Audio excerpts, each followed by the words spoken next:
साथियों, मैं जीवन प्रजापति स्वागत करता हूं आपका अपने स्टडी चैनल माँ भारती क्लास पर। देखिए दोस्तों, आज की जो हमारी क्लास होने वाली है हिस्ट्री में, वो होने वाली हमारे कुषाण वंश की। ठीक है, अभी जो हमने पिछली क्लास की थी वो की थी अपने शक वंश से संबंधित।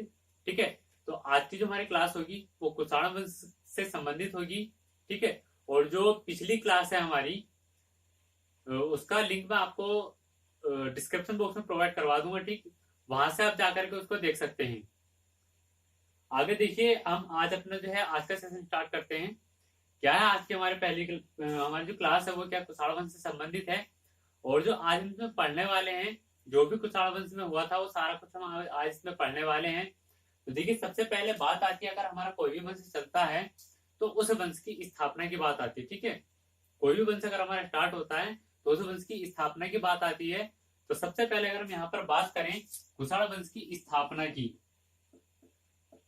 कुषाण वंश की स्थापना की अगर हम बात करते हैं तो इस वंश की जो स्थापना की थी वो की थी कुजुल कैडफिसस ने। किसने की थी?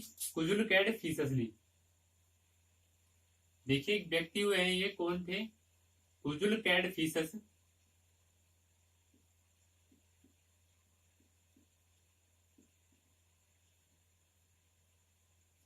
कुजुल कैडफिसस ने किसकी कुषाण वंश की स्थापना की थी? अब देखिए, यहाँ पर हमें एक शक होता है कि यार ये रहने वाले कहाँ के थे। यहाँ हमें नाम से पता चला है कि हमारा भारतीय नाम तो हो नहीं सकता ये। ठीक है, नाम क्या है हमारा भारतीय तो लग नहीं रहा है, क्योंकि कुजुल कैडफिसस थोड़ा अलग सा लग रहा है, थोड़ा ओड सा लग रहा है, जिससे कि हमें ये पता नहीं चल पा रहा है कि ये कहाँ के। ये तो हमें पक्का पता है कि भारत के नहीं है, क्योंकि अभी हम क्या पढ़ रहे हैं, भारत में विदेशी आक्रमण पढ़ रहे हैं ना। तो उसमें क्या है हमारा, पहली कड़ी में हमने कुछ और पढ़ा था। ठीक है, आज क्या पढ़ रहे हैं, कुजुल ये जो कुषाण वंश पढ़ रहे हैं। तो कुषाण वंश वाले भी क्या थे हमारे, कुछ बाहर से ही आए हुए थे। ठीक है, तो ये जो थे जिस जैसे कि इस व्यक्ति के नाम से हमें प्रतीत हो रहा है कुजुल कैडफिसस। कुजुल कैडफिसस हमारे भारत का तो हो नहीं सकता, क्योंकि नाम ही हमें हमारे भारत का नहीं लग पा रहा है। तो ये कहाँ के थे? ये थे चीन के रहने वाले। ठीक है, कहाँ के थे ये थे चीन के। कहाँ के निवासी थे ये? चीन देश के निवासी थे ये। ठीक है, अब देखिए, कुषाणों को भारतीय ग्रंथों में भी कुछ अलग नाम दिया गया है, अलग अलग इन्हें नाम मिले हैं। ठीक है, कुषाणों को भारतीय ग्रंथों में कुछ अलग नाम मिला है। वैसे जो इनका मूल निवास है, इनका जो मूल निवास है वो क्या है? चीन है। ठीक है, मूल निवास इनका क्या है, कहाँ है, कहां से आए हैं? चीन देश से आए। ये हमारा पड़ोसी देश है चीन, जहां से कि ये आए हुए हैं। ठीक है, तो इनका मूल निवास क्या है? चीन है। वहां से ये लोग कहा भारत में आए थे, और वहां से आकर के इन्होंने क्या किया था, भारत में आकर के अपनी जो सत्ता जमाई थी, और भारत में आकर के क्या किया था, इन्होंने शासन किया था। ठीक है, अब देखिए आगे बात करते हैं कि भारतीय ग्रंथों में इनको क्या कहा गया है। तो भारतीय ग्रंथों में जिनको नाम दिया गया है,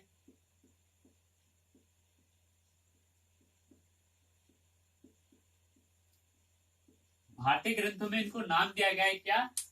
ऋषिक। क्या नाम दिया गया इनको भारतीय ग्रंथों में? ऋषिक। ये नाम इनको भारतीय ग्रंथों में दिया गया है। ठीक है, कुजुल कैडफिसस क्या था? कुषाण वंश का संस्थापक था। मूल निवास कहाँ के थे ये? इनका जो मूल निवास स्थान था वो था चीन। चीन से चल करके ये लोग कहाँ तक आए थे? भारत तक आए थे, और तब आकर के इन लोगों ने क्या किया था, भारत में अपना क्या किया था, आक्रमण किया था, और उसके बाद भारत में इन्होंने अपनी सत्ता जमाई थी। ठीक है, और भारतीय ग्रंथों में जिनको कहा जाता है वो क्या कहा जाता है? ऋषिक। इनको भारतीय ग्रंथों में कहा जाता है। अब देखिए, बात करते हैं जो कुषाण वंश के शासक हुए हैं उनके बारे में। तो कुछ एक या दो ही शासक हमें जो है ऐसे मिले हैं जिनके बारे में जो कुछ जानकारी जो मिल पाई है। वैसे शासक तो और भी हुए होंगे, पर जो कुछ कार्य करने वाले शासक थे उनके बारे में बहुत ही जो है कम स्रोत प्राप्त हुए हैं। देखिए, अगर हम बात करें कुषाण वंश के राजाओं के बारे में, तो सबसे पहले नंबर पर जो नाम आता है वो आता है भीम कैडफिसस का। किसका नाम आता है सबसे पहले नंबर पर? भीम कैडफिसस। भीम कैडफिसस।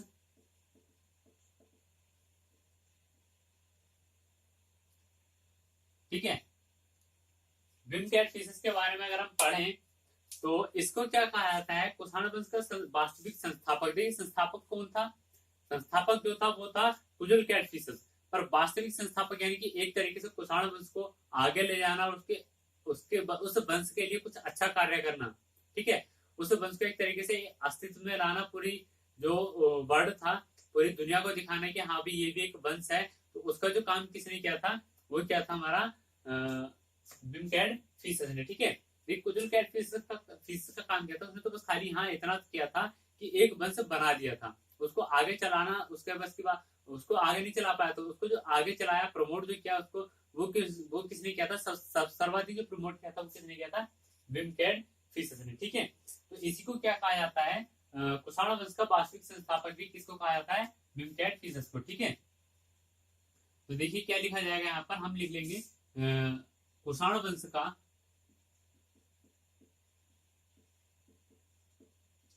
वास्तविक संस्थापक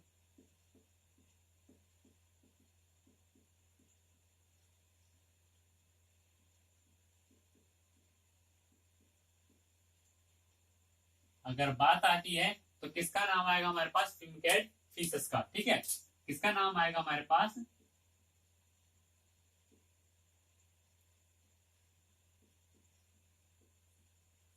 विमकैट फीसस का नाम आएगा। अगर हम बात करते हैं कुषाण वंश के वास्तविक संस्थापक के बारे में, तो किसका नाम आएगा, विमकैट फीसस का नाम आएगा। देखिए इसने भी जो है भारत में कुछ जो क्षेत्र जीते थे, स्थापना किसी और ने की, और भारत में जो स्थापित किया था इस वंश को, वो किसने किया था, विमकैट फीसस ने ही जो है भारत में इस वंश को स्थापित किया था। तो इसलिए क्या है, भारत में इसको वास्तविक संस्थापक के नाम से कुषाण वंश के जाना जाता है।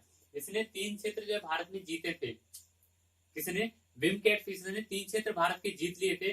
3 क्षेत्र कौन कौन से थे, पहला क्षेत्र था कांधार, सॉरी गांधार, पहला क्षेत्र था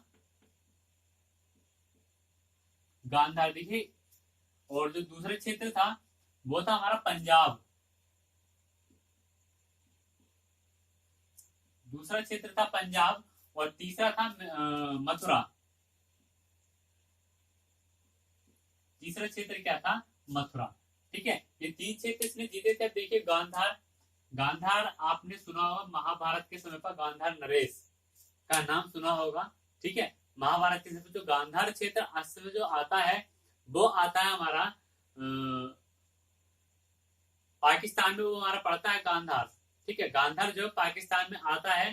ठीक है, पाकिस्तान, वर्तमान पाकिस्तान में, अगर हम गांधार की बात करें वर्तमान में, तो वो कहां पर पड़ता है, हमारा पाकिस्तान में। ठीक, उसके बाद जो दूसरा क्षेत्र जीता था, वो जीता था पंजाब। ठीक है, पंजाब कुछ हमारे भारत में भी आता है पंजाब को कुछ हिस्सा, कुछ हिस्सा पाकिस्तान में भी है। ठीक, और उसके बाद अगर हम अगली बात करें, तो अगला जो क्षेत्र जीता था वो कौन सा जीता था, वो जीता था मथुरा। मथुरा जो कि हमारे यूपी में पड़ता है, एक शहर का नाम है मथुरा, जो हमारे यूपी में पड़ता है।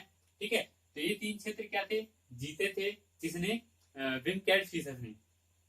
ठीक है, इसने एक मुद्रा और चलाई थी, विमकैट फीसस ने मुद्रा चलाई थी। मुद्रा की जो धातु थी वो थी तांबा। ठीक है, तांबे की मुद्रा इसने चलाई थी, किसने, विमकैट फीसस ने। ठीक है, देखिए मुद्रा तो जितने भी राजा आए हैं सभी ने चलाई है। ठीक है, सभी राजाओं ने मुद्रा चलाई है, पर क्या है, उन सभी का अपना एक अलग अलग स्टैंडर्ड रहा है, अपना एक अलग तरीका रहा है मुद्रा चलाने का। ठीक है, हर किसी का अपना अलग अलग तरीका था, क्या किसका तरीका है, क्या किसका तरीका नहीं है। हर कोई जो फेमस हुआ ना इन चीजों में, वो अपने अलग अलग तरीकों से ही हुआ है। अभी आपने पहले पढ़ा था कि शीशे के भी सिक्के चले थे, पढ़ा था ना आपने पहले कि शीशे के भी सिक्के चले थे। अब यहाँ पर क्या है, यहाँ पर जो सिक्के जो इसने मुद्रा चलाई है, इस मुद्रा की क्या खासियत है कि इसके एक तरफ, इस मुद्रा के एक तरफ क्या था, शिव, नंदी और त्रिशूल, इन तीनों का क्या था, चित्र था। एक तरफ शिव, नंदी व त्रिशूल। ठीक है, ये थे, एक तरफ शिव, नंदी, त्रिशूल व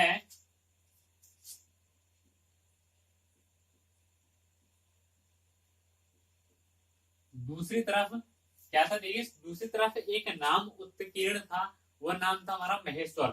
ठीक है, क्या नाम था, महेश्वर।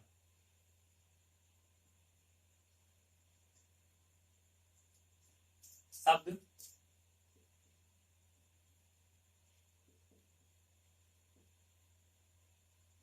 अंकित था।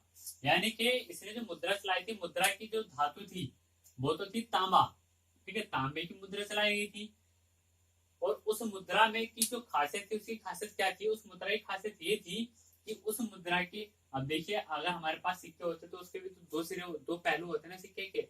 एक हमारे पास क्या होता सन, और एक क्या होता हमारे पास एक होता हमारे पास हेड, एक होता हमारे पास टेल। एक होता सन, एक होता मूर्त। हम उसको इसी तरीके से डिफाइन करते हैं, एक सन, एक मूर्त, या फिर एक हेड होता है, या फिर एक क्या होता है, टेल होता है। ठीक है, अभी यहाँ पर देखिए, अब हेड की साइड हमारे क्या होता है, उस पर एक मूर्ति होती है। टेल की साइड कुछ अलग अलग जैसे भी होता है, सब कुछ अलग होता है। हेड की साइड क्या होता है, सॉरी, सन की तरफ क्या होता है, उस पर सन डाला होता है। मूर्त की तरफ तरफ क्या होता है, एक मूर्ति बनी हुई होती है। ठीक है, ऐसे ही यहाँ था, यहाँ पे उसमें एक तरफ क्या था, जो भगवान, जो शिव जी थे, ठीक है, उनकी मूर्ति थी। और जो उनका वाहन था, ठीक है, शिव जी का जो वाहन था नंदी, उसकी मूर्ति थी। और एक त्रिशूल, जो कि शिव जी हमेशा अपने साथ में एक अस्त्र रखते थे, जो उनका अस्त्र था वो क्या था, त्रिशूल। ठीक है, एक साइड में इन तीनों का चित्र था, और दूसरी तरफ क्या था, एक शब्द उत्कीर्ण किया गया था, उस शब्द का नाम क्या था, महेश्वर। जो कि ये भी किसको इंडिकेट करता है, भगवान शिव को ही इंडिकेट करता है, महेश्वर शब्द भी। ठीक है, महेश्वर शब्द भी किसको इंडिकेट करता है, भगवान शिव को ही इंडिकेट करता है। देखिए, ये तो बात रही हमारी किसके बारे में, विम कैटफिशेस के बारे में। अब अगर हम आगे बात करें तो आगे एक और भी जो है प्रतापी राजा हुए इस समय में, इसी काल में। वो उसका जो है देखिए, जो मेन राजा होते हैं ना, उन्हीं का यहाँ पर जिक्र क्या हुआ है। पहला क्या था, जो संस्थापक थे वो कौन थे, कुजुल कैटफिशेस। ठीक, उसके बाद कौन हुए हैं, विम कैटफिशेस, जो कि भारत में इसके वास्तविक संस्थापक थे।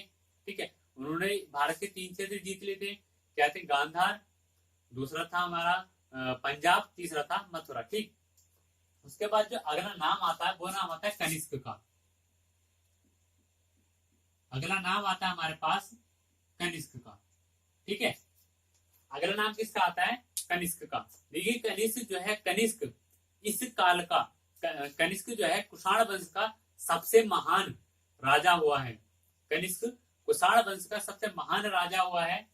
और ये जो था विम कैटफिशेस का उत्तराधिकारी था। क्या था, कनिष्क विम कैटफिशेस का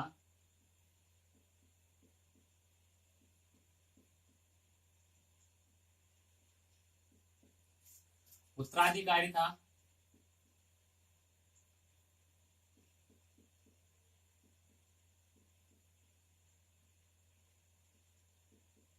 ठीक है, क्या था ये, विम कैटफिशेस का उत्तराधिकारी था।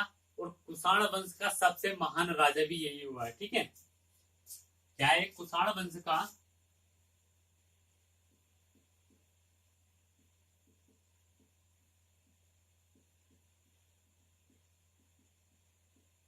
सबसे महान राजा भी यही हुआ है। कौन, कनिष्क। कनिष्क क्या था, विम कैटफिशेस का उत्तराधिकारी था, जो कि भी हमने पहले पढ़ा है। और कुषाण वंश में अगर हम बात करें सबसे महान राजा की, तो सबसे महान राजा भी कौन था, कनिष्क ही था। राजा कनिष्क ही था।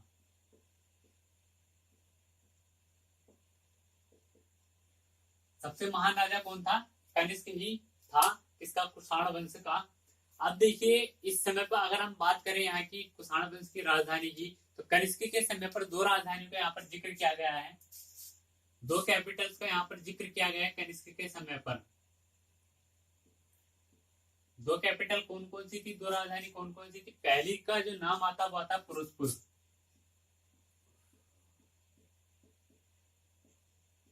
पहली राजधानी का नाम आता फिरोजपुर, और दूसरी राजधानी का नाम आता है क्या, मथुरा। फिरोजपुर जो पड़ती है वर्तमान में, वो पड़ती है पाकिस्तान में, एक प्रांत है पेशावर प्रांत। ठीक है, कहां पर, पाकिस्तान का एक पेशावर प्रांत है, वहां पर क्या पड़ती है, हमारे फिरोजपुर जो शहर है। और मथुरा क्या, हमारे भारत के यूपी, जो हमारा राज्य है, भारत का यूपी राज्य है, उसमें एक शहर है क्या, मथुरा। ठीक है, तो ये दोनों क्या थी, वहां की कैपिटल थी, राजधानी थी। किसकी, किसके समय में कुषाण वंश की राजधानी थी, कनिष्क के समय में। ठीक है, अब देखिए जब दो राजधानियां हैं तो आप इसी से अंदाजा लगा सकते हैं इसका जो कार्य हो, जो इसका साम्राज्य होगा वो भी कितना बड़ा होगा, कि एक जगह से इसको कंट्रोल नहीं कर पा रहा था, इसीलिए इसने क्या बनाए थे, दो राजधानी इसकी बना करके तैयार कर रखी थी। पहली थी पुरुषपुर, दूसरी थी मथुरा। ठीक है, आगे देखिए, आगे देखते हैं हम कुछ कनिष्क के जो कार्य हुए हैं। ठीक है, कनिष्क ने जो राजनीतिक उपलब्धियां हासिल की हैं उनके बारे में। कनिष्क की राजनीतिक उपलब्धियां हेडिंग डाल लेंगे,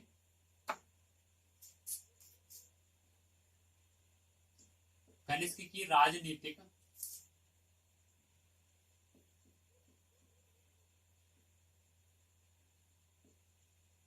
उपलब्धियां।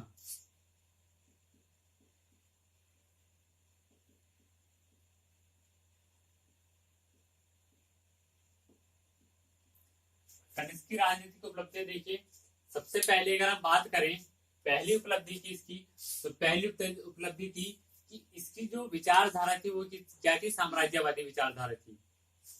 इसकी जो विचारधारा थी वो साम्राज्यवादी विचारधारा थी, साम्राज्यवादी विचारधारा थी किसकी, कनिष्क की। ठीक है, कनिष्क की जो विचारधारा थी वो साम्राज्यवादी थी। साम्राज्यवादी विचारधारा का मतलब क्या है कि देखिए अपने साम्राज्य का विस्तार करना। साम्राज्यवादी विचारधारा का मतलब होता है कि अपने साम्राज्य का विस्तार करना, उसको और आगे बढ़ाना, उसके बारे में अच्छे से अच्छा करना। ठीक है, और दूसरी जो इसके समय में जो इसकी राजनीतिक उपलब्धि थी दूसरी, वो थी कि इसके समय पर और जो है तीन जो है क्षेत्र, तीन बड़े बड़े साम्राज्य और थे। तीन बड़े साम्राज्य और कार्यरत थे किसके समय पर, कनिष्क के समय पर। उन तीनों के जो नाम थे वो थे, तीन बड़े साम्राज्य कौन कौन से थे, तीन बड़े साम्राज्य इसके समय पर क्या थे, तीन बड़े साम्राज्य थे। उन तीन साम्राज्यों के नाम क्या क्या है, देखिए नाम लिख दिल्ली। पहला था चीन। देखिए चीन से तो खुद आए थे, और उसके बावजूद भी चीन एक और बड़ा साम्राज्य था, क्योंकि ये वहां पर तो अपनी सत्ता नहीं चला पाए थे जो कुषाण वंशी थे। और दूसरा जो नाम आता है वो आता है पारसिया का। दूसरा नाम किसका आता है, पारसिया का आता है। और अगर हम तीसरे नाम की बात करें तो तीसरा नाम किसका आता है, वो आता है रोम का। ठीक है, तीसरा नाम किसका आता है, रोम का। अब देखिए तीन बहुत बड़ी शक्तियां थी किस समय पर, कुषाण वंश के समय पर। उसके समकारी ही तीन ये बहुत बड़ी शक्तियां थी, ये तीन बहुत बड़े साम्राज्य थे। इन तीन साम्राज्यों में देखिए ये जो हमारे दो साम्राज्य हैं, चीन और पारसिया, इससे क्या थे, कुषाण वंश के यानी कनिष्क के जो संबंध थे वो क्या थे, शत्रुतापूर्ण थे।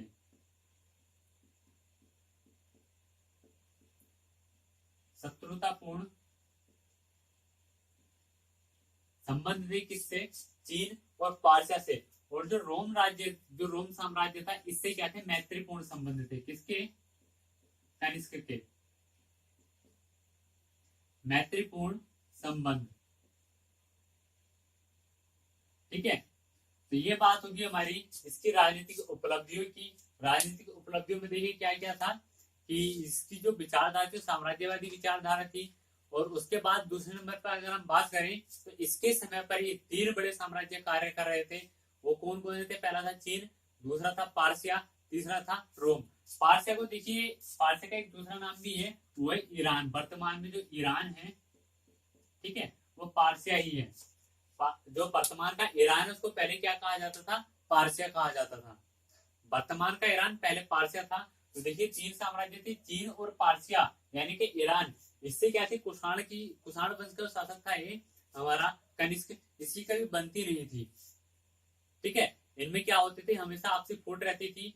इनमें जो है एक तरीके से शत्रुता जो है रहती थी। और उसके बाद जो तीसरा राज्य, जो तीसरा जो बड़ी शक्ति थी वो क्या थी, रोम। इससे क्या थे, इसके मैत्रीपूर्ण संबंध थे। अब देखिए आगे अगर हम बात करें तो आगे चल के इसके कनिष्क के कुछ युद्ध हुए हैं। कनिष्क ने दो युद्ध लड़े हैं। अब इन युद्धों के बारे में हम जान लेते हैं। ठीक है, हेडिंग डालेंगे कनिष्क के युद्ध।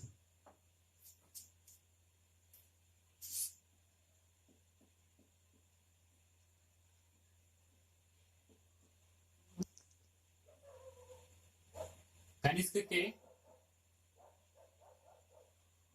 युद्ध।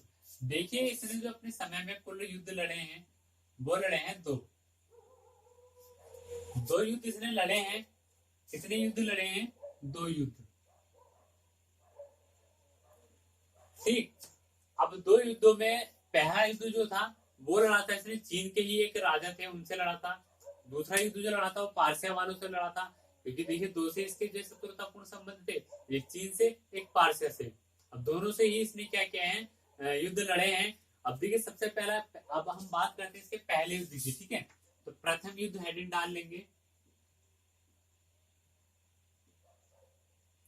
कनिष्क का प्रथम युद्ध हेडिंग डालेंगे। और प्रथम युद्ध में अगर हम बात करें तो देखिए मैं इसको एक कहानी के रूप में आपको बताना चाहूंगा कि जो कनिष्क था वो चीन के एक राजा थे, चीन के होन वंश के एक राजा थे, जिनका नाम था होती।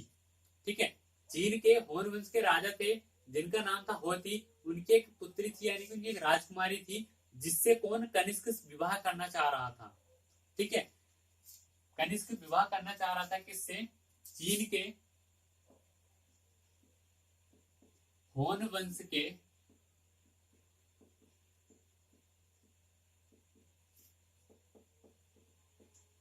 शासक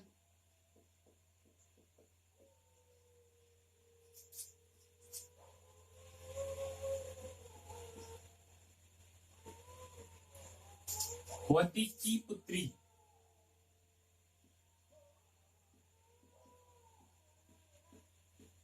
पुत्री से क्या करना चाह रहा था? ये विवाह करना चाह रहा था।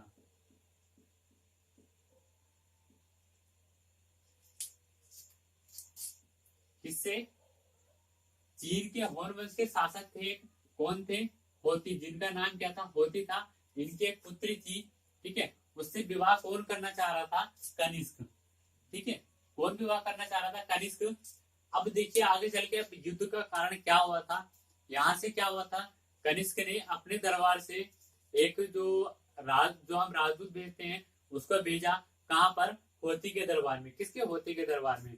क्या संदेश लेकर के भेजा था कि भाई हमारे जो राजा हैं कनिष्क, वो आपकी पुत्री से विवाह करना चाहते हैं और आप जो है इस प्रपोजल को क्या कर लीजिए, स्वीकार कर लीजिए।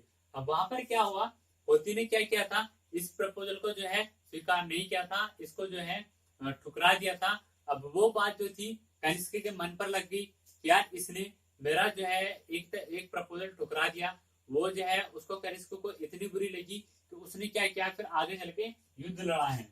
किससे युद्ध लड़ा है? चीन से। अब देखिए इसी बस इतनी सी घटना को लेकर के ये क्या हुआ था, युद्ध हुआ था। अब देखिए कनिष्क ने क्या कर दिया, चीन पर आक्रमण कर दिया था। इसी बात को लेकर के कनिष्क ने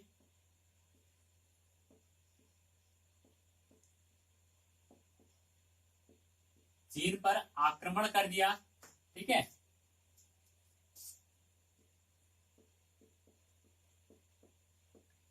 कनिष्क ने चीन पर आक्रमण कर दिया।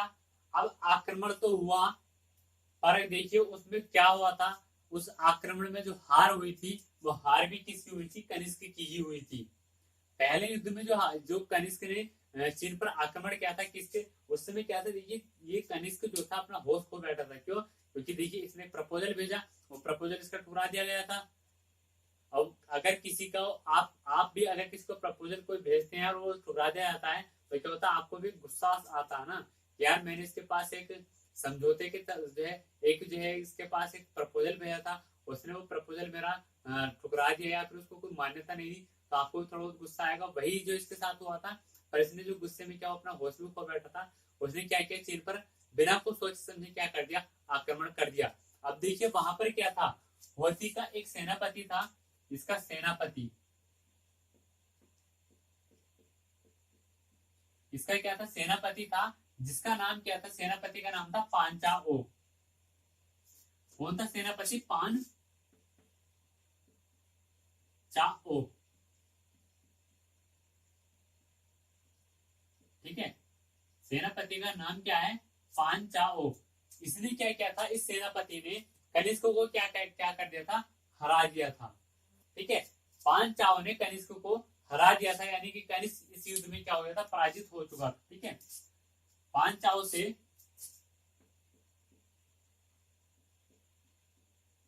कनिष्क पराजित हो गया था।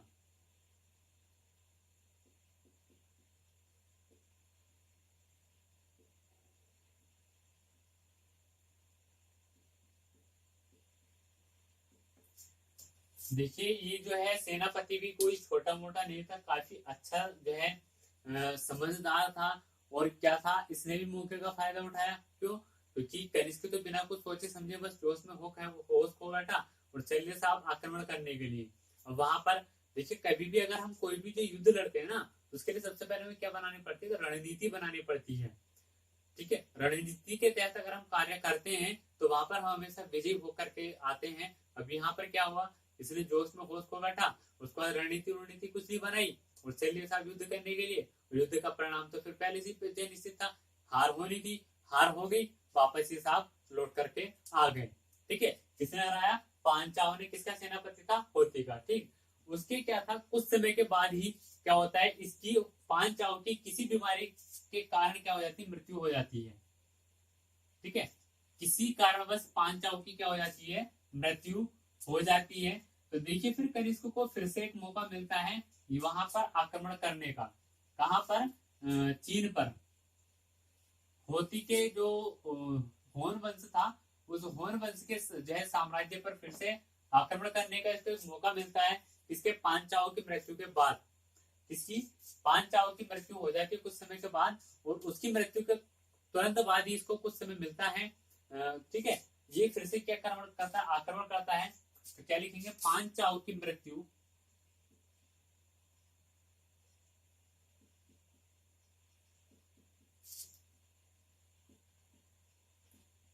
पांचाओं की मृत्यु के पश्चात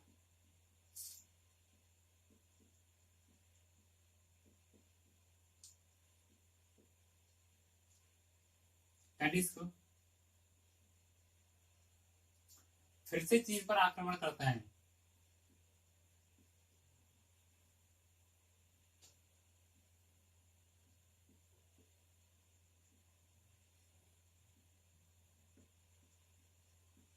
फिर से चीन पर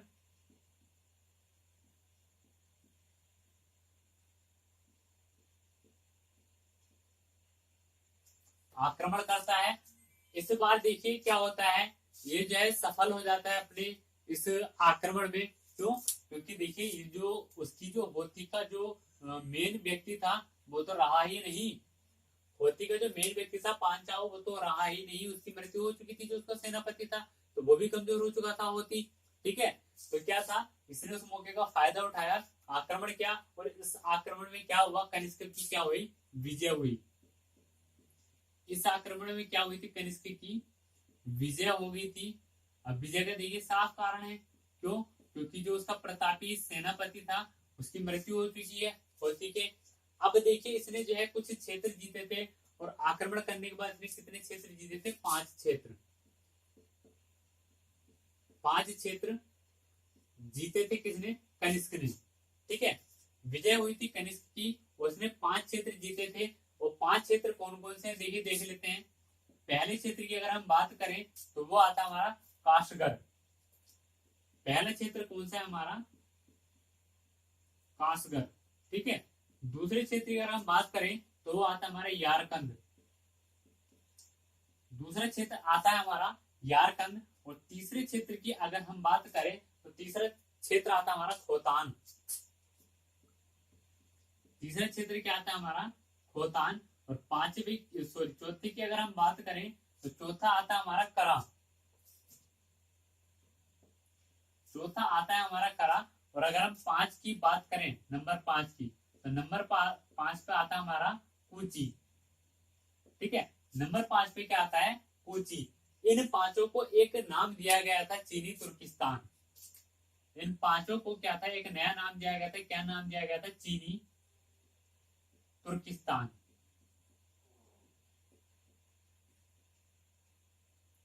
क्या नाम दिया गया था? चीनी तुर्किस्तान। ठीक है, तो देखिए ये तो बात रही कुषाण के पहले युद्ध की। अब देखिए दूसरा युद्ध जो हुआ था वो किससे हुआ था? पारसे से हुआ था, यानी कि ईरान के जो वासियों से, जो ईरान का राजा था उससे हुआ था। तो आज की क्लास में यही समाप्त करते हैं।